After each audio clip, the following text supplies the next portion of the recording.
అందరికీ నమస్తే. Welcome to DD9 వార్త. ఆపరేషన్ కగార్ మీకు అందరికీ తెలుసు. 2026 మార్చి 31 వరకు నక్సలైట్లే ఉండొద్దు అని కేంద్రం పెట్టుకున్న ఆపరేషన్ కగార్ పేరు మీకు అందరికీ తెలిసిందే. ఇప్పటికే చాలామంది మావోయిస్టులను ఎన్కౌంటర్ చేసిండ్రు, చాలామంది లొంగిపోయినరు, కొందరిని పట్టుకొని సజీవంగా కాల్చి చంపినని వార్తలు కూడా వచ్చినాయి. మీరు అందరు చూసిర్రు ఆ విషయం. ఇప్పుడు లేటెస్ట్ ఒక వార్త వచ్చింది, ఒక ఆర్టికల్లో దిశా పేపర్లో చూస్తే మనము, అంటే చాలా పేపర్లో కూడా వచ్చిందిలే, కానీ 2026-31 వరకు ఒక్కరంటే ఒకరు ఉంచనియ్యం, అసలు ఉండరు అసలు మావోయిస్టులని ఎవరంటున్నారు? అమిత్ షా గారు చెప్తున్నారు. మరి ఎంతవరకు సాధ్యమవుతుందో ఏం కథనో తెలియదు, కానీ ఒకవైపు మావోయిస్టులు ఏమో లెటర్ల మీద లెటర్ రాస్తున్నారు. చర్చలు చేస్తాం, చర్చలకు మేము సిద్ధంగా ఉన్నాం, మేము చేతులు చాపుతున్నాం ఆపన్న హస్తం కోసం, స్నేహితుల కోసం, లేకపోతే కలిసి చర్చలు చేయడానికి మేము సిద్ధంగా ఉన్నామంటే చర్చలు గిర్చలు ఏమీ లేవు, లొంగిపోతే లొంగిపోండి, లేకపోతే ఎన్కౌంటర్ కానీ, రెండే ఆప్షన్లు ఇచ్చారు. ఎవరు? అమిత్ షా గారు, కేంద్ర హోంమంత్రి. వాస్తవంగా కూడా మావోయిస్టులకు భారీ స్థాయిలో దెబ్బ తలగడం అనేది ఆపరేషన్ కగార్ మొదలుపెట్టిన తర్వాతనే జరిగింది. మీకు విషయం తెలుసా? కర్రెగుట్టలు 300-400 కిలోమీటర్లు విస్తరించి ఉంటాయి. మొత్తం అవి ఎట్లుంటాయంటే గుహలు నువ్వు మొత్తం ఎండ కొడుతున్నా కూడా ఆ గుట్టలు లేకపోతే మొత్తం చీకటే ఉంటుంది, మొత్తం చీకటే. అవి మావోయిస్టులకే అర్థం కావు ఆ గుట్టలు ఎక్కడ మొదలుంది ఎక్కడ అంత ఉన్నదని. అలాంటి గుట్టలను కూడా పోలీసులు ఛేదించిండ్రు, మనకు అందరికి తెలిసిన విషయం. అప్పట్లో పెద్ద వార్తలు ఇవన్నీ, రోజు అవే వార్తలు, కర్రెగుట్టలు. కానీ ఓ రకంగా మావోయిస్టులకు భారీ ఎదురు దెబ్బ తగిలింది ఆపరేషన్ కగార్ వల్ల. మరి తలిగింది మంచిదే, మరి అంతమైందా అంటే కాలేదు. లొంగిపోయేటోళ్ళు లొంగిపోయినరు. వాళ్ళ హిట్ లిస్ట్లో ఉన్నటువంటి చాలామంది అంటే చాలామందిని ఎన్కౌంటర్ చేసేసిండ్రు. ఇంకా విచిత్రం ఏంటంటే వాళ్ళ శవాలను వాళ్ళ కుటుంబ సభ్యులకి ఇవ్వకుండా అడవిలోనే చితిపేర్చి కాల్చిపడేసిండ్రు. నంబాల కేశవరావు గారిది, దామోదర్ గారు, చాలామందివి. అంటే వాళ్ళ శవాలను కూడా కుటుంబ సభ్యులకి ఇవ్వకుండా ఒక పగబట్టినట్టు వేల తుపాకులను వేల మంది పోలీసులు భుజాలపై పెట్టుకొని పోయి జల్లెడబట్టిండ్రు. వాళ్ళ మోస్ట్ లిస్టులో ఉన్నటువంటి మోస్ట్ ఎవరంటే హిడ్మా ఇంతవరకు దొరకలేదు. హిడ్మా కూడా ఏమన్నాడో తెలుసా? సవాల్ విసిరిండు కేంద్ర హోంమంత్రికి అమిత్ షా గారికి సవాల్ విసిరిండు.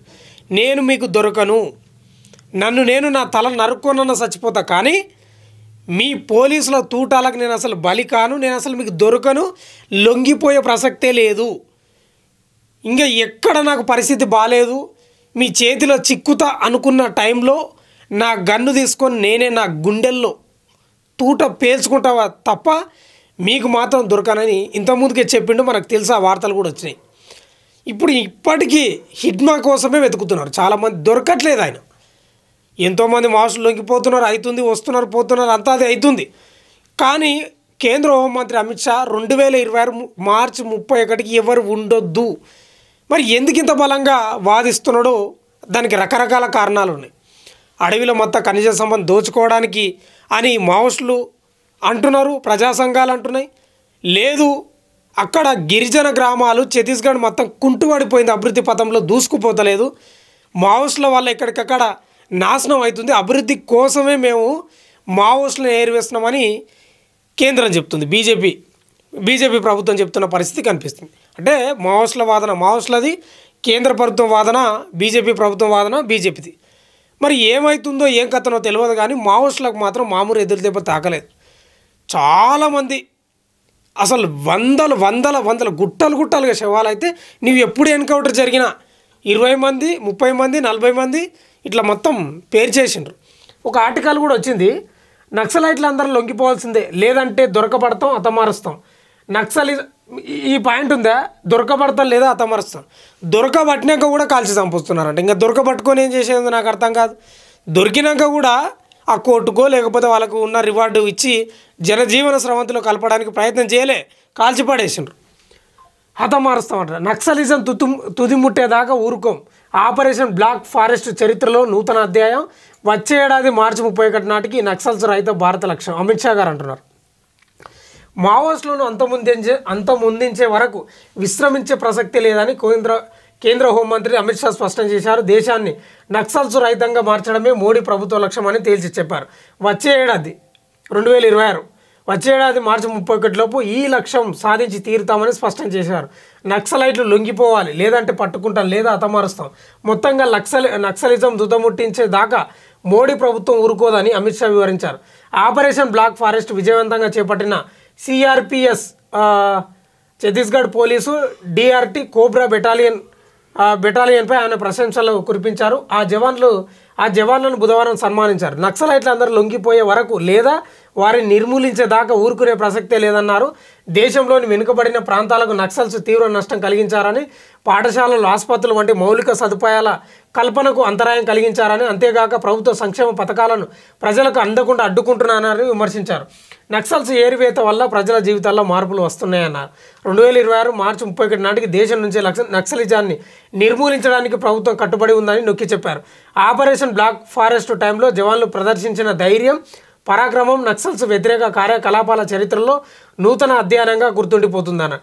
ఈ కార్యక్రమంలో Chhattisgarh CM Vishnudev Sai, deputy CM Vijay Sharma తదితరులు పాల్గొన్నారు. ఛత్తీస్గఢ్లో కర్రెగుట్టల ప్రాంతంలో సుమారు 19 రోజుల పాటు చేపట్టిన బ్లాక్ ఫారెస్ట్ ఆపరేషన్లో బసవరాజు సహా కీలక మావోయిస్టుల నేతలు మరణించిన సంగతి తెలిసింది. నేను ఇది ఇప్పటిదాకా చెప్పలేదా? బ్లాక్ ఫారెస్ట్ అది నువ్వు వెలుగున్న ఆ గుట్టలకు పోతే మొత్తం చీకటే ఉంటుంది. అక్కడ ముఖ్య నేతలు కూడా చంపబడడం జరిగింది. ఇప్పుడు ఎట్లుంది తెలుసా ఇది? ఈ జవాన్లు చచ్చిపోయినరు, అటు మావోయిస్టులు చనిపోయారు ఎన్కౌంటర్లల్లో. జవాన్లు ఏమో కేంద్ర ప్రభుత్వం కోసం పనిచేయాలి, అంతే కదా. మావోయిస్టులు ఏమో పేద ప్రజల కోసం, బడుగు బలహీన వర్గాల కోసం పనిచేయాల్సిన పరిస్థితి వస్తుంది.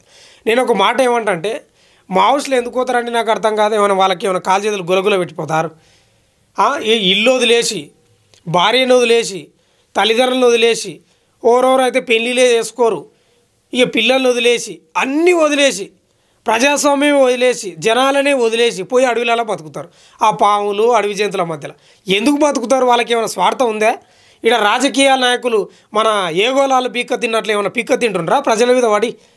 ఏం లేదు కదా. వాళ్ళు ఎందుకు పోతున్నారు?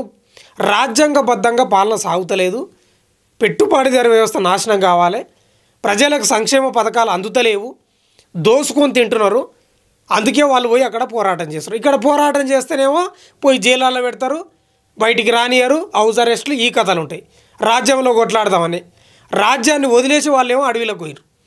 నేనేమంటున్నా అంటే, నిజంగా చెప్తున్నా కదా, పోలీసులు చనిపోయినారు మావోయిస్టుల దాడుల్లో, నేను కాదంటలేను. మావోయిస్టులు కూడా అడ్డగోలుగా చనిపోయారు, మొన్న కూడా, ఇప్పటికి చనిపోతూనే ఉన్నారు. నేనేమంటున్నా అంటే, మావోయిస్టులు ఎలాంటి స్వార్థపరులు కాదు, ఎలాంటి ఆశలు లేవు వాళ్ళకు. ఏదో ఇంత భుజానికి బ్యాగ్ వేసుకొని ఒక గన్ను పట్టుకొని అడవిలలో ఏనో దగ్గర ఇంత టెంట్ వేసుకొని వండుకొని తిని ప్రజల తరపున పోరాడుతున్న పరిస్థితి ఇప్పుడు కాదు, చరిత్ర అది. ఈరోజు మనం దాని గురించి ఏదో పెద్దగా నక్సలిజాన్ని మొత్తం అంతం చేయాలని అనుకుంటున్న పరిస్థితి కనిపిస్తుంది. కానీ నక్సలైట్లను చంపవచ్చు, కానీ భావజాలను చంపలేము. రాజ్యంలో కొట్లాడితేనేమో మీరేమో కొట్లాడనియరు, రాజ్యం వదిలి కొట్లాడితేనేమో మీరు వేల మంది పోలీసులను సిఆర్పి బెటాలియన్లను పంపించి కాల్చి పడేస్తున్న పరిస్థితి ఉంది. మావోయిస్టులకు ఏముంటుందంటే నాకు అర్థం కాదు. ఏమైనా స్వార్థం ఉంటుందా? ఓ ఇల్లు కట్టుకోవాలి, కార్లలో తిరగాలి, పెద్ద బిల్డింగ్లు కట్టాలి, ఈడ గద్దల్లాగా పిక్కొని తింటలేరు. హైనాలు, ఏగోలాలు పీక్క తిన్నట్లు అధికారులు, రాజకీయ నాయకులు పీక్క తింటున్నట్లు బిల్డింగ్లు కట్టుకొని కాలు రిజల్ట్ తిరిగి ఆశలు ఉన్నాయి వాళ్ళకి. ఏమన్నా కేవలం ప్రజల కోసం కొట్లాడుతారు. నీవు తెలుసా, వాళ్ళ తల్లిదండ్రులు లేకపోతే ఎవరైనా వాళ్ళ కుటుంబ సభ్యులు చచ్చిపోతే కూడా రాలేదు. వాళ్ళు ఎట్లా భరిస్తారో ఏం కథనో, వాళ్ళ భావాజాలం ఏందో, వాళ్ళు ఎంతగానో ఆకర్షితులు అవుతారో నాకే ఆశ్చర్యంగా అనిపిస్తుంది. అరే మన అమ్మనాయన కోసం అన్నా కొంచెం కొట్లాడతాం, వాళ్ళ కోసం అన్నా బతుకుతాం. మనకు సమాజం గురించి ప్రేమ లేకపోయినా వాస్తవంగా కూడా మనం కేవలం కుటుంబం కోసం అన్నా బతుకుతాం. అరే మా కుటుంబాన్ని మంచిగా చూసుకోవాలి, ఓ ఇల్లు కట్టుకోవాలి, ఓ కారు తీసుకోవాలి, మంచిగా చదివించాలి పిల్లల్ని అని. అరే వాళ్ళు పిల్లలు, పెండ్లాలు, భార్యలను అన్నీ వదిలేసి అడవిలలో ఉంటారు. అందుకే వాళ్ళ గురించి ఆలోచన చేయండి. వాళ్ళు ఎందుకోసం పోయినరు? వాళ్ళకి ఏమైనా కడుపు నిండక పోయినరా, ఖజానా నిండక పోయినరా, ఏమైనా కాలు చేతులు గులగుల పెట్టిపోయినారా? దాని గురించి ఆలోచన చేయండి. మీరు అంతమొందిస్తామని మనుషులను అంతమొందించవచ్చు, భావజాలను అంతమొందించలేరు కదా. వాళ్ళేమో చర్చలు చేస్తాం మహాప్రభుమేమో అని లేఖల మీద లేఖలు రాస్తున్నారు. ఏ చర్చలు లేవేం లేవు, నీవు వస్తే లొంగిపోరు లేకపోతే కాల్చి పడేస్తామని వీళ్ళు. నేనేమంటున్నానంటే, నిస్వార్థపరులు వాళ్ళు మావోయిస్టులు. వాళ్ళు నిస్వార్థపరులు. వాళ్ళు అక్కడనే వస్తున్నారు. ఆ భావజాలానికి ఆకర్షితులై అక్కడనే పోతున్నారు, అడవులనే చచ్చిపోతున్నారు. కాబట్టి దయచేసి కేంద్రం చర్చలు జరపాలి. ఇక్కడ ప్రజా సంఘాలు కూడా మొత్తుకున్నది గదే. స్వార్థం లేని వాళ్ళు ఎందుకు పోయినరా అనేది మీరు చర్చ చేయండి. ఏమైనా సంపాదించుకోనికి పోయినరా, మీరు ఏమైనా వెనకేసుకోనికి పోయినరా, లేకపోతే అడవిలలో ఏమైనా భూదో ఏమైనా బంగారు నగలు ఏమైనా ఖనిజాలు సంపాదించుకోవడానికి పోయినరా, ఏంటి పోయినరో ఒకసారి చర్చలు చేస్తే తెలుస్తుంది కదా. వాళ్ళకు అనుగుణంగా వాళ్ళ డిమాండ్లు ఏముండో, ఆ కథలేందో, ఆ కార్ఖానాలు ఏందో ప్రజాస్వామ్యబద్ధంగా పరిష్కరిస్తే బెటర్ కదా అనేది ప్రజా సంఘాల నుంచి వస్తున్న వాదన. మరి అమిత్ షా గారేమో నేను తగ్గేదే లేదన్నట్లు ఆయన పోతున్నాడు. ఆడ జవాన్లు చచ్చిపోతున్నారు, పోలీసులు వాళ్ళు చచ్చిపోతున్నారు, పాపం ఇక్కడ మావోయిస్టులు చచ్చిపోతున్నారు. ఏదేమైనా మావోయిస్టులు అయితే నిస్వార్థపరులు. వాళ్ళ గురించి కొంచెం కేంద్ర ప్రభుత్వం ఆలోచించాలని ప్రజా సంఘాలు మొత్తుకుంటున్నాయి. అమిత్ షా గారేమో చివరిగా ఒకటి ఏం చెప్తున్నాడు అంటే, ఆయన అంతమొందిస్తాం 2026 మార్చి 31 అంటున్నాడు. ఓకే, మనుషులను అంతమొందించవచ్చు, భావజాలం మాత్రం అంతమొందించలేరు. అది మాత్రం గుర్తుపెట్టుకోవాలి. మీరు చర్చలే దీనికి పరిష్కారం. నువ్వు ఎంత పెద్ద సమస్య అయినా సరే, ఈఫిల్ టవర్ అంత సమస్య కానీ, ఎవరెస్ట్ శిఖరం అంత సమస్య కానీ కూర్చొని మాట్లాడుకుంటే ఇట్లా అయిపోతుంది.